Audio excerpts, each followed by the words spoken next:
Happy Sunday, everybody. Good morning. Welcome to the Sunday Morning Betting Show. Meaney, Eliot, Crist, and Matthew Freedman here with you for the next 30 minutes, breaking down all our favorite picks. We got some totals, we got some spreads, we got some props, and as always, we'll have some parlays and some fun long shots towards the end of the show. Eliot's rocking the Chargers blue, which I am always going to approve. And Freedman, how's it going, sir? Are you ready to rock here today? Yeah, a great week of football. Some really good games coming up. Let's do it. Let's do it. Let's go to you first. What's your favorite spread on the board? Start us off. Start us off strong. I mean, I don't know how strong this is, but I'm leaning into the Trey Lance magic, and that leads me Oh, to maybe. 49ers plus 5.5 on the road against the Cardinals. Kyle Shanahan, he's the kind of coach that I love to bet against in certain key situations. I love to bet against him when he's at home. I love to bet against him when he's favored. But Kyle Shanahan has actually been really great to bettors when he's been on the road or when he's been a dog. And as a road dog, he has been at his best, 15-9 against the spread, and that lines up perfectly with Cliff Kingsbury, who has been absolutely horrible as a home favorite, 2-6 against the spread in that situation. We have a divisional game with two teams that know each other well. I don't think any team can really stop Kyler Murray, but the 49ers, they know him as well as any other team can, and maybe they can slow him down just enough so that Trey Lance can cover the spread. And I think really Trey Lance is what this game comes down to. And I don't want to overhype the ability that he has, but I think he does have the rushing prowess that gives him some sort of like Lamar Jackson like ability at the end of games to create with his legs, to have plays that change games and that clinch covers, right? Plays that defenses can't plan for and can't stop. So that is really what I am leaning into. I think Trey Lance is the difference. And I don't think there's a drop off really between Garoppolo and between Lance. Garoppolo teams know how to plan for him. They have no idea really how to plan for Lance. So in a division game that I think should be pretty tight, I'm going to take the road dogs in a situation where you have a playmaking quarterback and a head coach who tends to do well as a road dog. Yeah, Eliot, I know that you agree with the Lance analysis as somebody that we've been chatting for. I mean, it was weeks and weeks before the season started that there was no real, like, Jimmy wasn't going to be the answer for this offense. And we were hoping, like, let's see this right away. And we didn't. And here we are now, week 5. We saw a little bit of it last week. And from a fantasy standpoint and a rushing standpoint, I mean, the guy is going to bring a massive floor to fantasy owners. But it's Trey Lance season, and it starts right now. And it's exciting. Yeah, it is. I mean, to Matt's point, he's the kind of guy that you can't really game plan for, and Jimmy G is the exact guy you do game plan for. You're just like, hey, he's going to be average and mediocre and dink and dunk, and he's going to look pretty on the sidelines. That's the Jimmy G scouting report. But Trey Lance, obviously, last week came in from a fantasy perspective, scored 20 points and a half. Like, I love him from a fantasy perspective. I think his props are a little disrespectful. So his passing prop is low as 206. I think his rushing prop is low as 40. And to Freeman's point, he can get that at one carry. I think we're about to see like a Jalen Hurts type rushing workload for Lance. The concern I have here in this particular game is there's no George Kittle. And I think that's massive, not just to the passing game, but to the running game. I don't know if there's an actual tight end that impacts and is a bigger part of their offense than George Kittle from an all-around perspective. Obviously, the 49ers running backs are banged up. Shanahan has a history of just being, the ultimate schemer, right? The Shanahans in general for the running game. So I don't care about the running backs, but I do very much care about George Kittle. So I grabbed it at 4.5 on the other side. So I'm hoping that this game ends Cardinals winning by 5. We're all happy, and that Zona scores some points, and more on that a little bit. So, what's the spread that you like here today? Honestly, there's a few, but the one that I literally cannot figure out for the life of me is Carolina -2.5 against the Eagles, and I'm sure this is a square play, but the Panthers defense has been incredibly good this year, and I understand the Cowboys lit them up, but this Cowboys offense is legit special. And the Eagles are banged up front. That we know the Panthers get after the quarterback incredibly well. They dominate the line of scrimmage. They are a very good pass defense as well. Obviously, they acquired Stephon Gilmore. He's not going to play this weekend, but I just think we're so slow to adjust to how good the Panthers are playing, and frankly, how good Sam Darnold's playing. He's been one of the best quarterbacks in football the first few weeks, and his numbers would be even more inflated if they were in competitive games in the second half. I think the first he had 200 plus yards in 3 of the first halves of the season. So like he's just I really like this Panthers team, and frankly, I really dislike the Eagles team. I know Hurts has put up some great fantasy performances this year, but like he hasn't been particularly good. He struggles under pressure, right? I think last year his completion percentage dropped off like 38% when he was under pressure. Like this is exactly what the Panthers do. This line like says that on a neutral field the Eagles are the better team. And I can't find a single argument for why that's the case. I think the better quarterback play this year has been on the Panthers. I think the better coach is on the Panthers. I think the better roster. I think the better defense, the team that gets better pressure. I don't see how the Eagles aren't like I would line this at Panthers -6. I don't understand this line. No, I don't get it either. And I was wondering if it was a trap. I have Carolina in the money line in our bet tracker. I have them at 2.5. I'm with you. I would go as high as 4.5. I think they probably win by a touchdown. You said you think the coaching staff is better in Carolina. It is much, much better, right? I think it's the only team in the NFL where you have an offensive coordinator, a defensive coordinator, and a coaching staff or the head coach at 40 and under, and you're really starting to you're seeing it. I see it firsthand. The inexperience, they're among the leaders in penalties taken. The offensive line is in shambles. You may not like my prop a little bit later on, but we'll save that for later. But I'm with you. I like Carolina quite a bit. The team that I'm going with is that team that you're rocking on your hat here, the Chargers, that bull, the powder blue. Man, I think we all talked before we got on here that we all have futures on this Chargers team.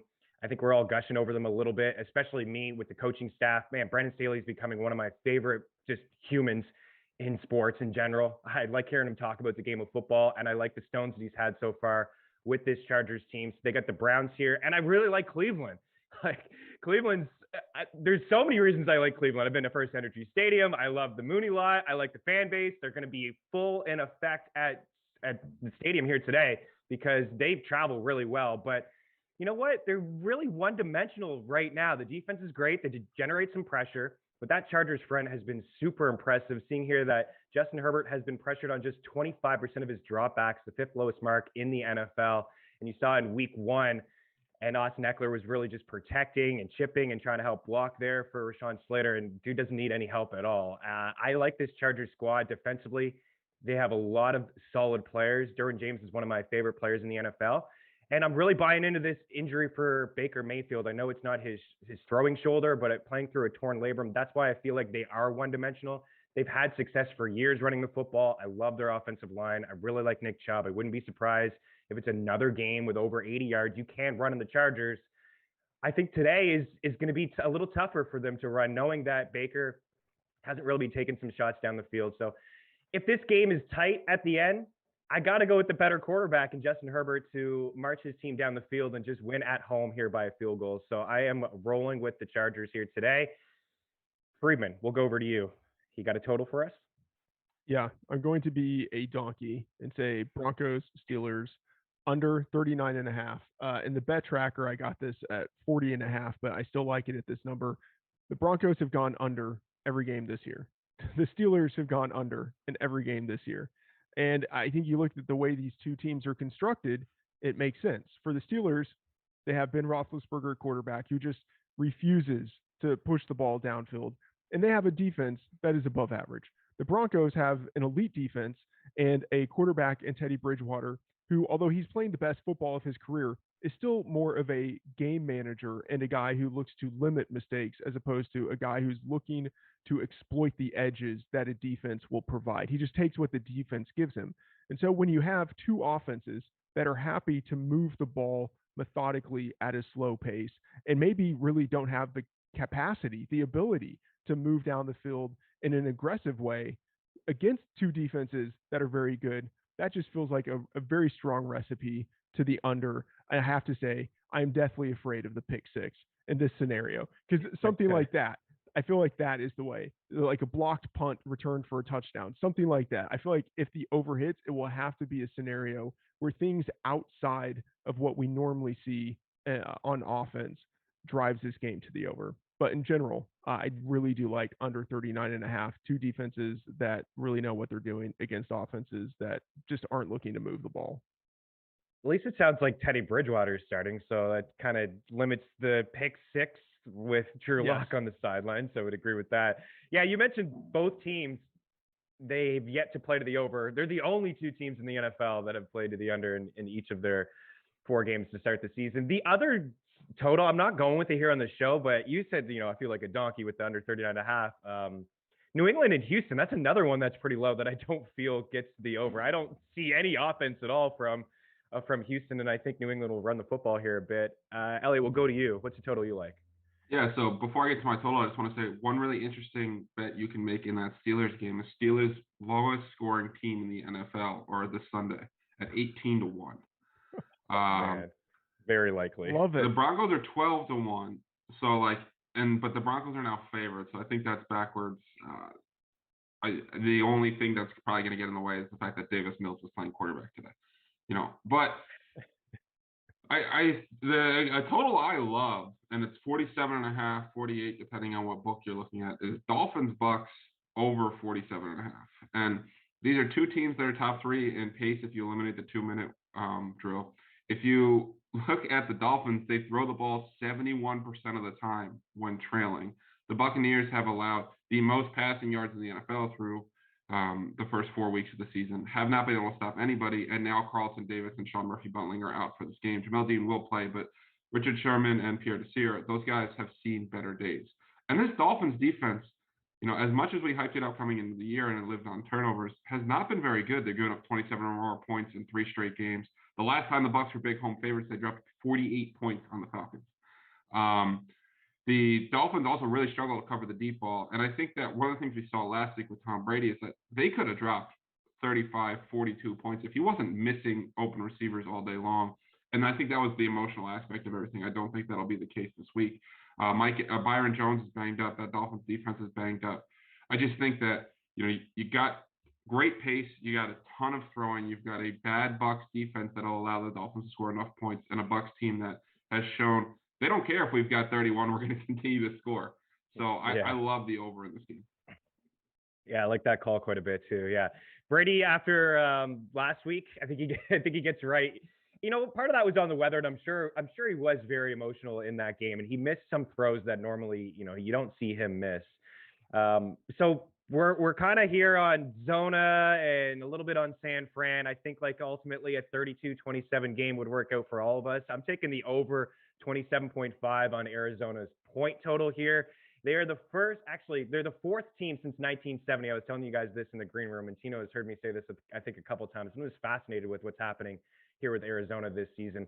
One of 4 teams since 1970 to start their first 4 games of the season with at least 30 points and 400 passing yards. You got Peyton Manning and the Broncos in 2013, who went to the Super Bowl and lost. You got Tom Brady and the Pats in 2007, who also went to the Super Bowl and lost. And Rich Gannon, ladies and gentlemen, 2002, went to the Super Bowl and lost. I don't know if Zona's going to the Super Bowl, but man, Kyler is looking really good. They could become the 6th team in NFL history to have 30-plus points in their first 5 games. Kyler has a 76 completion percentage, which leads the NFL, a ridiculous 9.5 yards per attempt. It's the second highest mark. 318 passing yards. Look, I don't know who stops him. I'm not sold on this San Fran defense. I like the idea of Trey Lance keeping this game close and maybe a backdoor cover, but I think that Zona continues to roll on offense. Even if Chase Edmonds doesn't play in this game, he's questionable. I'm seeing that he's a true game-time decision here. They have enough weapons on offense. And just what Kyler has been doing, I'm pretty confident that they can get to that 28-point mark and continue this streak. Freedman, props. What you got, sir? All right. We talked about Trey Lance. I'm going over 7.5 carries. I bet this at DraftKings. It's no longer on the board at DraftKings last I saw, but it is still available at BetMGM. It has been moved up to minus 120. I got it at plus 105. I would bet this to minus 180. I don't care what the odds are on this prop. This line should be 9.5. And even that feels fairly low given what we know out of Trey Lance. Last week, he had 7 carries in one half of football. His greatest strength right now is his ability as a designed runner and as a scrambler. And he didn't play well last week, but the one thing he did show was decisiveness.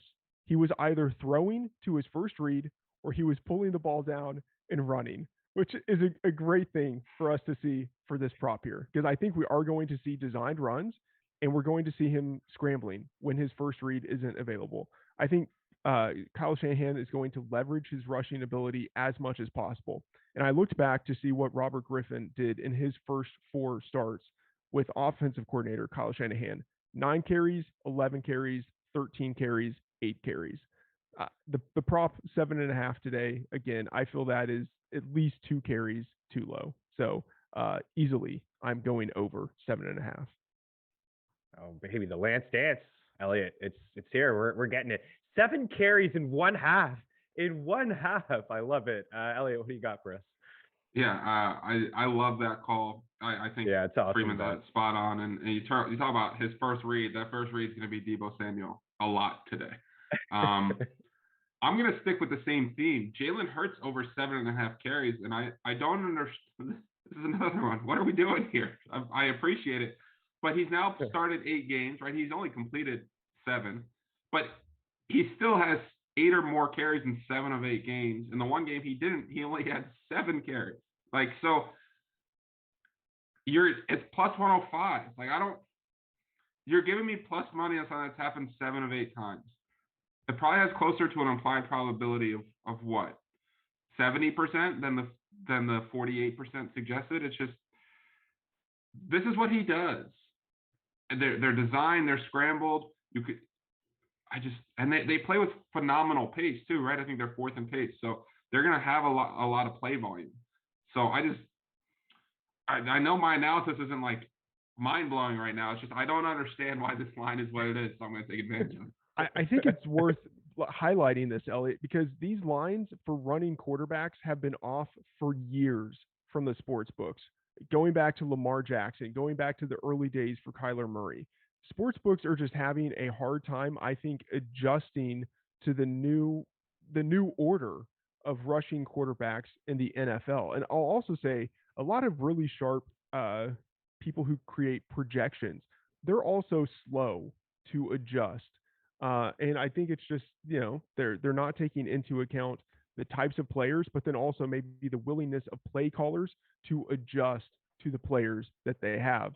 But for whatever reason, I mean, the books have been incredibly slow to adjust. And it's just, I'm not saying you bet it blindly, but week in and week out, there tends to be value on betting the over for these rushing quarterbacks. Well, it's shocking that he's plus money, right? That he's done it in every game, and then he's had at least 7. It's the one game that he didn't. He was right there at that number at 7. So that's what to me makes it so shocking that he is plus money, because the guy is a runner. There's design runs, there's scrambled runs. He's so smooth with the ball in his hands when he is moving around, and there is pressure in his face. He's great at just avoiding that pressure and running with his legs. I have a prop for Hurts too, but it's his passing yard prop. So, I mean, hopefully we get a little bit of all this. But I've noticed that as well, Eliot, with him running around. And also Miles Sanders is not getting the ball at all, right? I mean, Hurts is running more than Miles Sanders. Sanders has a game with 2 carries and a game with 7 carries over his past couple here. So this is a key. We always talk about the prop shop. I just wanted to bring attention here. So Jalen Hurts was around 242. I think I got him a couple days ago. I'm seeing 245.5 at FanDuel minus 110. PointsBet has him at 249.5 at minus 115. DK has him at 252.5 at minus 114. And BetMGM has him at 252 at minus 118. So we're getting the lower number and the best possible odds here using the prop shop over at FanDuel. So Eliot, you mentioned playing at an tempo pace.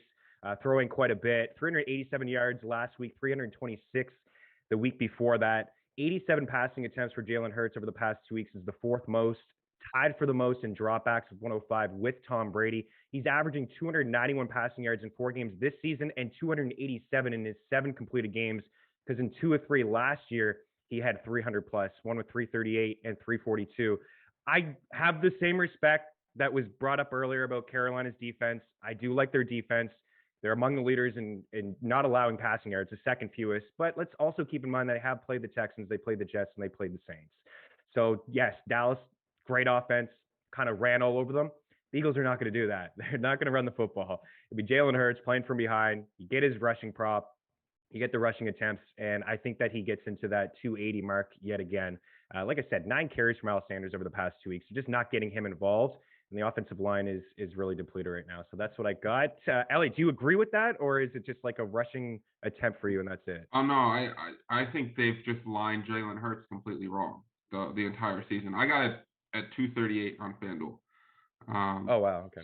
So like I'm very much on board with this, and frankly, I think it fits the game script of Carolina covering as well, because the Eagles, when they get down, will just completely abandon the run and chuck. And I mean, I want to check, because you just mentioned he has the most dropbacks. I want to see what his passing attempts prop is. Last I saw it was 30.5. If it's still there, I'm probably gonna hit that in the Trey Lance. It is. Okay. 30.5. So I will be betting. If the show is getting it before the bet tracker, but I will be tailing Freeman's Trey Lance rushing attempt prop. I love that call. Me too. And Jalen Hurts over 30.5 passing attempts. You just said he has the most dropbacks in the NFL through 4 weeks, and we're talking about 30. It's the same thing with Sam Darnold, right? They're treating him like it's Teddy Bridgewater last year, yet he's throwing it 36.5 times per game. They line him to start at 31. It's already up to 32, 33 some places. It's just like, you want to take advantage of books reacting very slowly. We saw it with DJ Moore earlier in the season, right? 4.5 catches, 2 straight weeks. What? You just gotta. It's also important to know when to get off the wagon. But I love the Jalen Hurts stuff this week. It's just, he's being lined like he's a bottom producing quarterback, and he's just not. Right.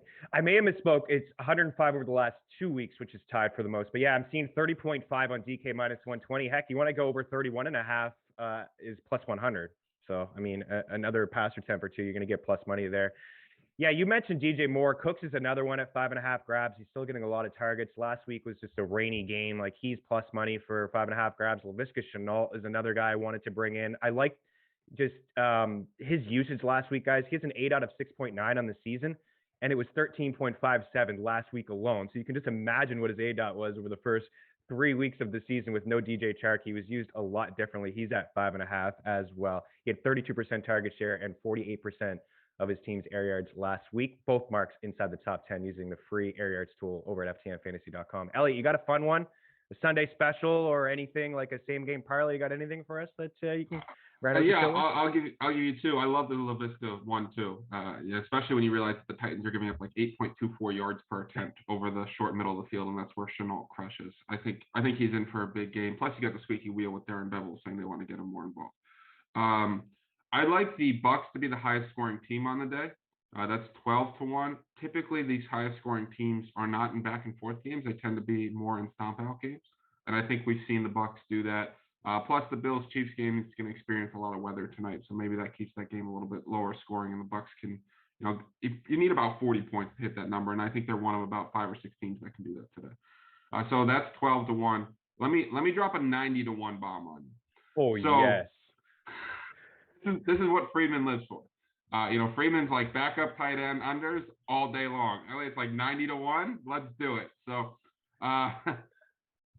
Chargers minus 2.5. I really like them to win this game.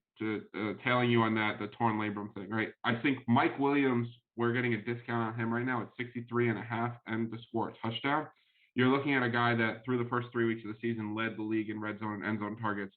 And if Justin Herbert didn't miss him down the sideline in that Raiders game and he caught that 75-yard touchdown pass, like last week his number was 78.5. And I understand that the Browns are a little bit better, but we're still talking about a banged up Denzel Ward, banged up Myles Garrett and Jadeveon Clowney. We'll even see if Clowney plays. So I love Mike Williams in this game, buying him low. And then the 2 guys on the other side, I'm going Odell over 55 receiving yards and a touchdown. Odell has he's second in the league in air yards since he's come back. We saw him in the full-time role last week, led the team in air yards. I think that he's going to be the guy that continues to get funnel targets. And if he gets in the end zone, I think there's a really good chance he goes over 55. And then Nick Chubb to score a touchdown. So I need those 6 things to happen. And the Nick Chubb thing, since, again, the torn labrum, since that happened, he's averaging 21.5 carries per game. When he touches the ball over 20 times in his career, he averages a full touchdown. So it's legit just Mike Williams has a good game, Odell has a good game, Chubb gets in the end zone, and Chargers cover 2.5. And it pays out at 90-1 at Caesars Sportsbook. It doesn't seem that unrealistic, Freedman. That seems like actually pretty solid. I love it because it's the same idea Yeah. of building a GPP lineup, like sort of telling a Absolutely. story of what happens in the game, but you don't have to compete against someone else who tells a better, more contrarian story that works out. You just have to beat the book with your story, and I like that story. Yeah, Chubb is interesting today, even from DFS. I mean, Kyle Murray and Derek Brown will be with you at 11:30 to talk DFS, but under 7K for a guy who's second in the NFL in rushing yards and is probably going to touch the ball 20 times again. Everyone's just talking about Kareem Hunt, but don't forget about Nick Chubb. I love that one, Eliot. I might have to tell that one as well. Good stuff, guys. Always appreciate you guys on a Sunday morning, man. It's phenomenal. I love this show a lot.